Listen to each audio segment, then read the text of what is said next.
ஆண்டவர் நம்மை வழி நடத்துகிற பாதையில் நாம் செல்லும் போதுதான் அவர் நம்மோட பேசுவார். வாசிங்க பார்ப்போம். ஆதியாகமம் 12:7. கர்த்தர் ஆபிரகாம் தரிசனமாகி உன் சந்ததிக்கு இந்த தேசத்தை கொடுப்பேன் என்றார். அப்பொழுது அவன் தனக்கு தரிசனமான கர்த்தருக்கு அங்கே ஒரு பலிபீடத்தை கட்டினான். பாருங்க, ஆண்டவர் எப்ப பேசுறாரு, நீ அர்ப்பணிச்சு வா அப்படின்னு சொல்றாரு. அதே போல அவன் அர்ப்பணித்து வந்தான். ரெண்டாவது ஆண்டவர் ரெண்டாவது தரிசனம் ஆகிறார் எப்பன்னு சொன்னா, அவருடைய வழிநடத்துதலின்படி அவன் நடக்கும் பொழுதுதான் தேவன் பேசுவார். இன்றைக்கு உங்களுடைய வாழ்க்கையில ஆண்டவர் பேசுறார் அப்படின்னா, பேசணும் அப்படின்னா அவருடைய வழிநடத்துதலின்படி செல்வதின் மூலமாக மட்டும்தான் ஆண்டவர் பேசுவாரை தவிர மற்ற எந்த விதத்தில் ஆண்டவர் பேச மாட்டார். ஹல்லேலூயா. ஆண்டவருடைய வழிநடத்துதல் செல்லும் போது அவருடைய சத்தம் ரொம்ப நல்லா கேட்கும். ஆண்டவருடைய வழிநடத்துதல் செல்லப்ப அவருடைய சவுண்ட் ரொம்ப நல்லா கேட்கும். ஆண்டவருடைய வழிநடத்துதல் செல்றப்ப அங்க போ, இங்க போ, இது பண்ணு, அது பண்ணு, ஆண்டவர் அப்படியே கைட் பண்ணுவார்.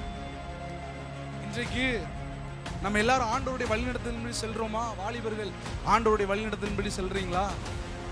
ஆண்டவருடைய வழிநடத்துதலின்படி வீட்டில் உள்ள காரியங்கள் நடக்குதா? எல்லாம் நடக்குதா? ஸ்தோத்திரம் என்பதை நம்ம செக் பண்ணி பார்க்கணும் இன்னைக்கு.